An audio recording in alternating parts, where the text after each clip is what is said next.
in such instances because it is alleged, it hasn't been proven, but this is what is being said out there.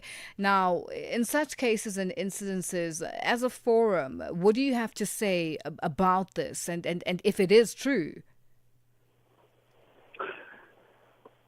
For this, we call for the migration, a strong migration governance, but also an enforcement of the law. If there is no enforcement, we will have such incidences. The international migration law calls for an orderly, safe, and regular migration. And therefore, it is incumbent upon the government to ensure that there are systems in place, that all the migrants are documented, and this documentation ensures that the country is safe, but also the migrants are safe. So there's mutual accountability and responsibility between the migrants and the government.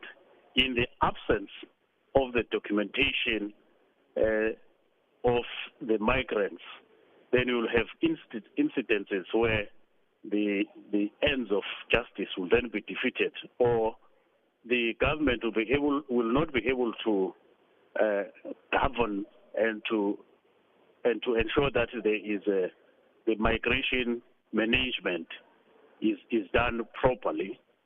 And so this is what we are calling for migration management. The migration management, we need to step up efforts and to step up the governance and to step up the deployment of services for the governance of migration. It is not an international migration law to have migrants who are not documented. Well, Sabelo, thank you so much for your time in Africa Update. I know you have to go back into the session, but thank you so much for making time for us.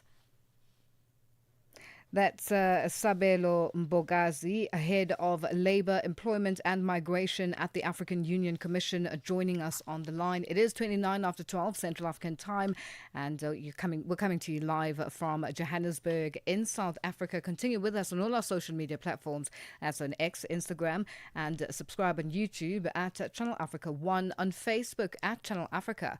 You can also send us your comments and voice notes to +2763 that's 406 9126 hashtag Africa Update, and let us know which country you're in. And if you have any stories that you'd like us to highlight or to focus on, send us an email. It is newsroom@channelafrica.co.za, or give us a call on +2711 714 4459. Africa Update on Channel Africa. Our news updates up next. Get Channel Africa on DSTV Audio Bouquet. Channel 802. SABC News.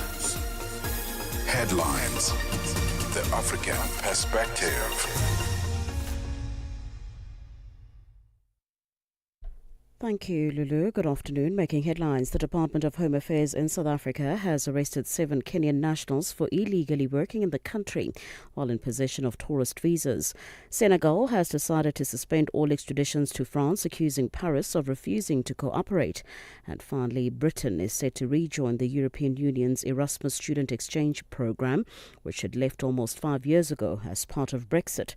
The move will be confirmed today. I will have details on these and other stories at 1 o'clock. SABC News. Headlines. The African Perspective. Sports on Channel Africa. The African Perspective. And a very good afternoon from the sports desk. I am Musibu Dimakura with the latest sports news at the Sawa. So Hugo Bruce, the head coach of the South African men's national football team, was not entirely satisfied with his team's performance in their narrow 1-0 win over the Ghanaian B side at the Dobsonville Stadium in the south of Johannesburg yesterday. But he remains confident that they will be ready for the Africa Cup of Nations tournament against Angola when they face off with Angola in their first match next week Monday. South Africa needed a moment of quality to secure the victory, with Sipho Mbule producing a superb long-range strike. In the second half, Bruce's starting lineup was largely made up of fringe players as the squad prepares to depart for Marrakesh tonight via Dubai.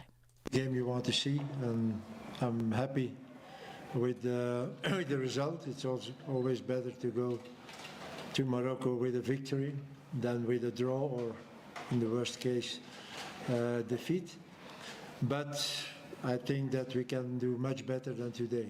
It was not the game we wanted to play, but I think I can be happy with the result. Further field now, U.S. football side Chicago Fire have held positive talks with Barcelona striker Robert Lewandowski over a move to Major League Soccer. Lewandowski is out of contract at Camp Nou at the end of the season, and Fire want to sign the 37-year-old as of next season. Now, sources have told BBC Sport that Lewandowski is open to move and his wages are not expected to be an issue. He still has other options, including staying at Barcelona and joining also Saudi Pro League, but the MLS switch is a strong possibility. Fire, who made the MLS playoffs this season for the very first time since 2017, have him rather on their discovery list, meaning no other club in the league can sign him without paying a fee to the team. On to some cricket news now. South African fast bowler Andre Nokia says he will do everything possible to earn a place in South Africa's T20 World Cup squad next year. After battling injuries for much of the past two seasons, Nokia has returned to the national team for the ongoing series against India following strong performances with the Dolphins. The 31-year-old hopes now his form on this tour, as well as the upcoming SA20, will convince coach Shukri Conrad, but also insists he will manage his workload carefully in the months ahead. Yeah, it's nice to be back. Nice to be in the Protea shirt again. Really missed it and really enjoying my time here. Sort of happy with the progress. There's still a lot of cricket to play. We go back into SA20 as well, which is quite a few games back to back. So just trying to focus on every game, try and improve as much as I can, but obviously be realistic as well. But I think so far I've been really happy with the progress of where I've come to. Nokia has returned to the Proteas after 18 months out, joining the white ball squads under coach Shukri Conrad. The fast bowler, recalled for the T20 series against India, says the setup under coach Conrad has worked well, and also expressed his delight at being back in the national fold. Nokia, who has battled injuries in recent seasons, is determined to use this opportunity to push for a place in South Africa's T20 World Cup squad next year. So yeah, I think all in all, it's just a lot of things coming together. Obviously, new coach, how he's been going about things seem to be really well, and yeah, I'm happy to be here and to see how it goes as well under him. But so far it's been really good, and I'm really happy to be with the group and to sort of be a part of this. And finally, in tennis news, Novak Djokovic will launch his bid for an 11th Australian Open crown at the Adelaide International next month. The 38-year-old world number 4, who won the event back in 2007 and in 2023, returns for the ATP WTA tournament from the 12th until the 17th of January, ahead of this first Grand Slam tournament of the year in Melbourne. Djokovic, chasing a record 25th major title, Grand Slam title, should I say, has cut back on tour appearances, but also still claimed titles in Geneva as well as Athens this year alone. Other Adelaide entrants include Jack Draper, Zhao Foinska, Tommy Paul, as well as Stefanos Tsitsipas, while defending Australian Open champion Madison Keys headlines the women's field alongside Jessica Pegula, Miria Andreeva, as well as Ekaterina Alexandrova. It is 12:36 p.m. Central African Time. That concludes your sports news this hour. As always, for any sports stories you'd like to share with us, please send us an email to newsroom@channelafrica.co.za. Call us on +27 11714 4459. I'm back with more sports news in the next hour. For Channel Africa Sport, I am Musibudi Makura. Sports on Channel Africa. The African perspective.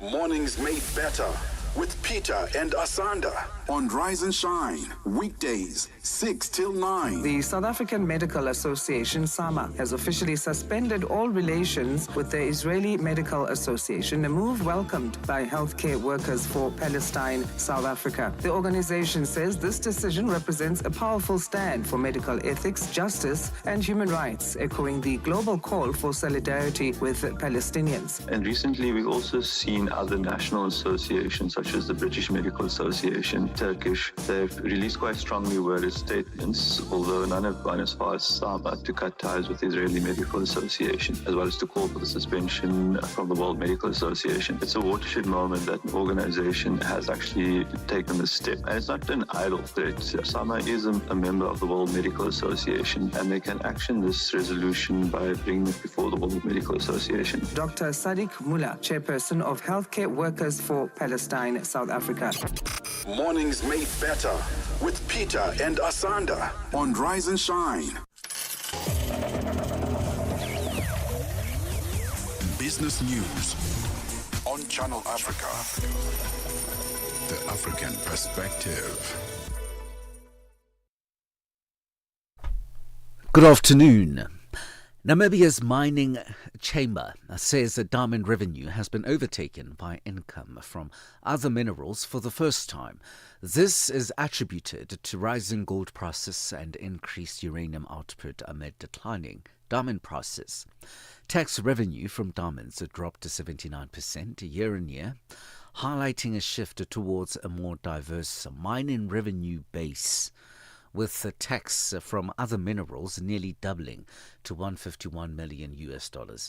Gold mines are capitalized on high prices, while uranium production increased by 22%, making Namibia the third largest gold producer.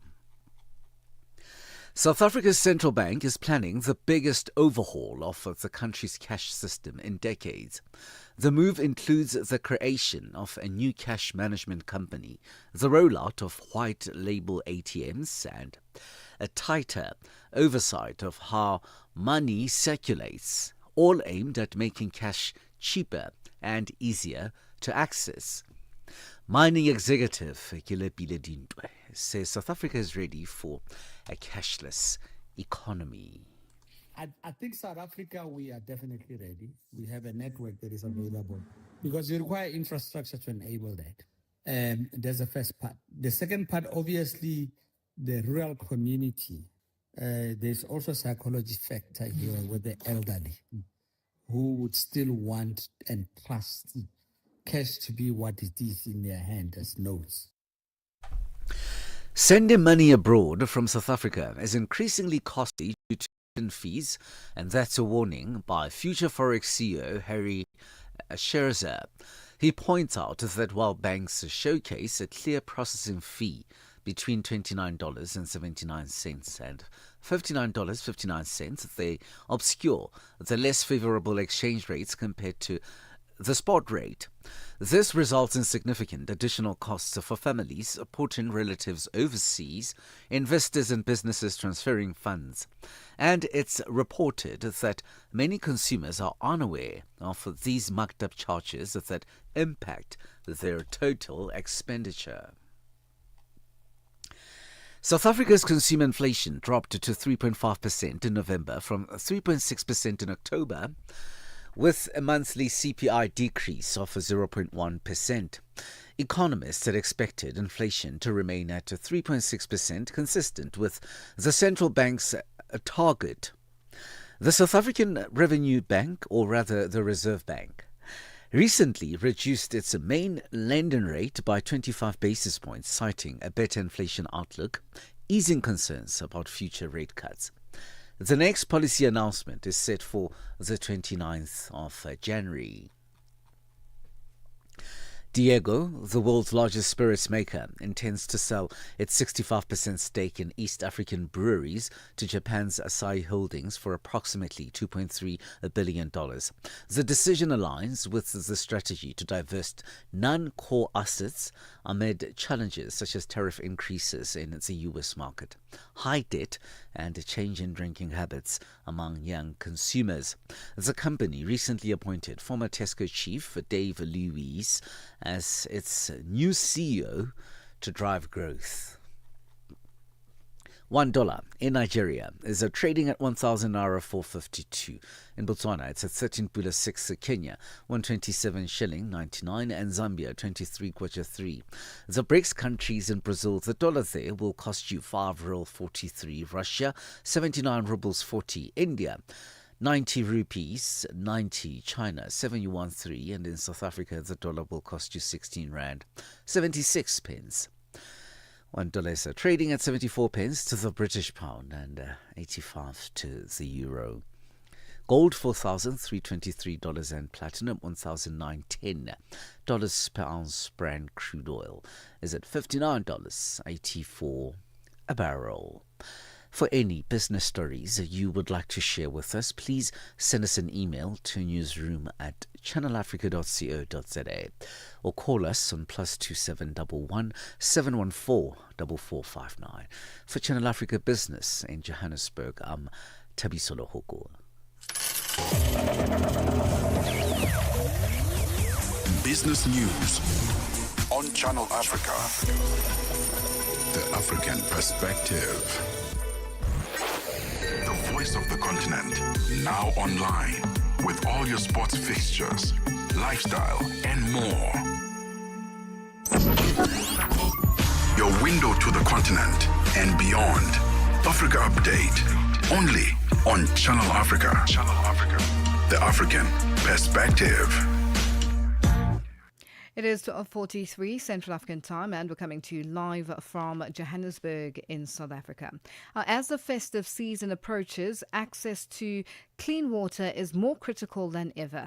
South Africa's Water and Sanitation Minister Phemi Majodina wrapped up a visit to the Lesotho Highlands Water Project, which is currently in phase 2. Now, 48% of construction has been completed on the Polihadi transfer tunnel. Majodina has warned that no further extensions will be granted and has stressed the urgency of meeting the 2028-2029 completion deadline for phase 2. With increased travel, events and gatherings during the festive season, the risk of waterborne illness rises as communities in South Africa continues to face water shortages and unsafe drinking water. And to discuss some solutions on hand, we are joined on the line by Everything Water and Chemistry Engineering's Eugene Bunolo. Eugene, good afternoon, and thank you for joining us on Africa Update. Good afternoon, Lulu. Thank you so much for having me, ma'am. How are you? I'm very well, thanks, Eugene. Now, talk to us about what the overall water quality and safety in South Africa is, and is tap water safe to drink also, and does this vary by regions and municipalities? Well, Lulu, South Africa, as a country on its own, has a very strong principles on water treatment. They have strong governing bodies which ensure that. So to answer the question and say, is tap water safe, is not a yes or no answer, because it varies from municipality to municipality because of the challenges that we are having. One of them being infrastructure, the quality personnel which are working on site. Now, water treatment in South Africa, it is working properly. I'm going to say that, but the challenges are mainly with those areas that are affected by this problem that I've just mentioned, which is improper infrastructure or areas whereby there's constant disruption of water, whereby people end up looking for alternatives, and now they end up going for water from the river or borehole. Now the question becomes, is that water tested? Is it safe? whereby now it leads us to people getting infections, as we mentioned that at infestive, when people are many in one area, there's a possibility that one might get infected from drinking water which is not clean because they could not find water or water was disrupted. Now, I'd like us to focus on the challenge of the management side in terms of the people who are managing, the infrastructure itself and so on. Why do we seem to be having the wrong kind of managers in roles that are clearly overwhelming for them? This is a very, very good question because when it comes to water, it's similar to other professions. You need to understand water. Me, myself, for example, I've worked in a water plant in my previous jobs, and I've studied water until my postgraduate. And what I got to understand is that when I do my water research, is that most people that work with water, I'm going to go down to, before I go to management, I'm going to go down to those running small businesses, those who are doing borehole water, those who are selling water in our communities. Some of them, they are not equipped with the education enough to actually advise customers to say that, you know what, this water that I'm selling you, you can use it for 1, 2, 3 or 1, 2, 3. Now, going up to the management, that's the most crucial and the most risky part. If someone is not well equipped, there's no way they are going to produce standard water, because this water, you need to understand one thing. You need to understand the principles, the governing bodies, the standards that have been set by the government or set by the independent governing bodies to say that the water must have 1, 2, 3, 4, 5 inside for it to be safe for drinking. Now, when it comes to hiring, I don't know why, but as far as I know, in certain areas, in urban areas, the water is fine, and then in rural areas, there's a challenge. So the challenge may be monitoring and maintenance and overlooking those who are working under to ensure that every time the water is clean or the infrastructure is properly. So I think the problem comes from the higher management that does not overlook below to check all the time. Now, what are the links between water quality and outbreaks of diseases like cholera or diarrhea? It's actually directly linked. Because cholera and diarrhea, they come from water that has been infected or contaminated with certain microorganisms.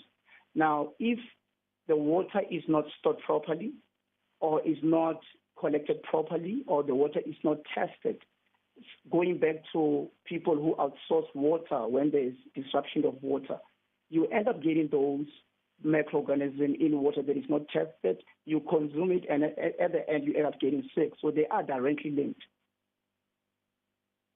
And what immediate actions can improve water quality in high-risk areas, and what long-term strategies are needed to protect water resources?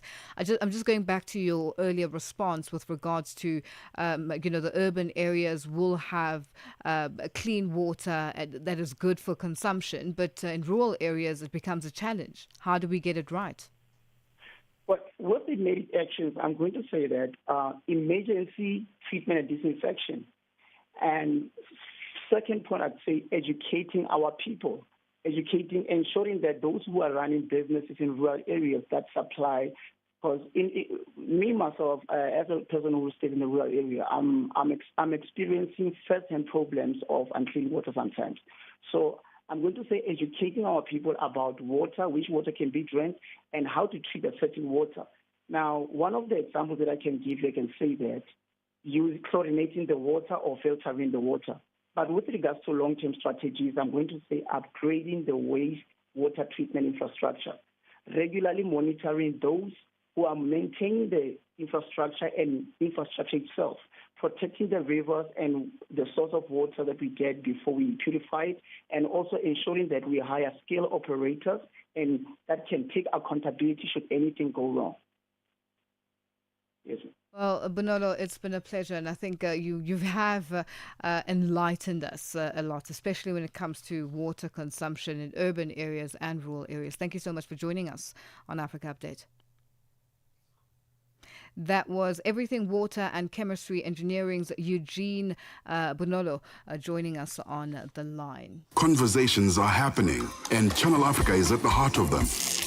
We tell the African story with clarity, pride, and purpose, reaching audiences that matter to your brand. Partner with us and connect your business with listeners across borders in multiple languages and markets. For partnership opportunities, sponsorship, or sales, email us at partnership@channelafrica.co.za. Channel Africa, the African perspective.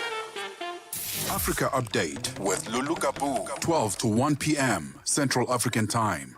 Well, we say good afternoon and happy hump day to Dabukhulu Kuleni of the Upside team. How are you today? I'm fantastic, Lulu. How are you doing? I'm good, thank you. What's coming up? So what's coming up on the Upside this afternoon, we get into conversation with the CEO of Colcaccio, because they were recently named Colcaccio. Okay, I know the brand. The yes. pizza spot. That yes. one. Yes. So they were recently named Best South African Restaurant Chain for 2025. But they've got a new initiative that they are rolling out. It's called the Colcaccio Go, and it's a fast service grab and go concept, bringing that brand's pizza and salads into everyday high traffic spaces. So we'll be finding out a bit more about that and how they plan to roll it out. And then we get into one of my favorite conversations, hidden gems in Southern Africa. Okay. It's that time of the year. People are traveling, maybe some last minute bookings. But you realize that some of the popular spots booked out, accommodation booked out. And if you go there, it's just so many people. But what about the hidden gems? What about those little spots and places that not a lot of people frequent? We'll be highlighting a few of those, and perhaps you can add them to your festive season travel plans. And then our final conversation this afternoon, we talk about why fatigue, speeding and distraction remain the deadliest risks on the deadliest risk on South African roads this festive season. Things that you can control. Distractions, not being on your phone, focusing on the road, and when you are tired, resting, taking a break, not driving in the evening for prolonged period of time. There are things that you can control, so we'll be discussing some of those so that you can have safe travels this festive season. That's all coming up on the Upside. That's the Upside coming up at the top of the hour. That's with Dabukhulu Kuleni and Matseko Musito. And we continue on Africa Update as we want you to also continue with us on our social media platforms. That's on X, Instagram, and subscribe on YouTube at Channel Africa 1, on Facebook at Channel Africa. You can also send us your comments and voice notes to +2763. That's 406-9126. Hashtag Africa Update, and let us know which country you're in. Africa Update on Channel Africa. Now, U.S. President Donald Trump says that a deal to end the war in Ukraine is now closer than ever. The comments came after marathon talks between Europe, Ukraine and the U.S. officials in the German capital, Berlin. Meanwhile, in Belgium, efforts continue to break an impasse on how to provide financial assistance for Ukraine. William Denslow has more. Without committing to a time frame, US President Donald Trump says that this is now the closest that all the sides have come to reaching a peace agreement to end the war in Ukraine. But plenty of work still needs to be done. US officials have described that they might be 90% of the way there after 2 days of talks held between Ukrainian and US counterparts in the German capital, Berlin, with also the introduction of several European leaders who joined a portion of those talks as well. When it comes to security guarantees, that's a huge ask for Ukraine. The US has reportedly provided or suggested to Ukraine the platinum standard when it comes to these security guarantees. For the European part, well, they've provided a list of things they could provide to Ukraine going forward, including a multinational force to support Ukraine, as well as help getting Ukraine's army up to speed to around 800,000 level during peacetime going forward as well. But huge issues still remain unanswered, most notably the issue of territorial concessions. That's something that Moscow has said is so vital, but something that Kyiv has said it's incredibly reluctant to agree to. Volodymyr Zelensky has said that this is a painful issue and one that he's expressed his position very clearly to the US and European allies as well. When it comes to footing the bill for the war as it continues, we've had movement on that in the Dutch capital of The Hague. The International Claims Commission has been set up. Ukraine has described this as a historic step. Some 34 states plus the European Union have agreed to it. They say that over 80,000 submissions have already been delivered, really proof, as far as the Commission is concerned, that Russia should pay for the damage done in the war. The EU's top diplomat, Kaja Kallas, says that it's important that Russia should not escape footing the bill. When it comes to support financially for Ukraine, well, that is a huge topic here in Brussels this week, and whether frozen Russian assets to the tune of $240 billion can be used to help finance Kyiv going forward. But several member states remain opposed to this notion of using it as a reparations loan for Ukraine. So all eyes will be on whether Belgium and a few other member states will agree to this plan when heads of state convene here in the Belgian capital later this week. William Denslow, SABC News, Brussels. Channel Africa is evolving, and so are you. Stay connected wherever you are with our brand new website and mobile app. Stream your favorite shows, catch up on African news, culture, and conversations, all at your fingertips. Africa is just a tap away. Your world, your stories, now on the go. Stay connected wherever you are. Visit channelafrica.co.za or download the Channel Africa app today. Channel Africa, the African perspective. Africa Update with Lulu Gaboo on Channel Africa. Let's take a look at just some of the stories that we focused on today. We looked at South Africa celebrating Reconciliation Day and highlighting, the DRC citizens yearning for home. And we just finding out exactly how it makes them feel when in South Africa there is that celebration. Something for people to look forward to and to speak about. And the 9th Pan-African Forum on Migration currently underway in Cape Town. That's in the Western Cape part of the country. So a lot that we focused on, and if you want to hear more, just join us on all our social media platforms and see what was unfolding today on Africa Update and Channel Africa as a whole. And that's how we wrap the show today. We will be back tomorrow, but continue with us on all our social media platforms. The Upside, up next.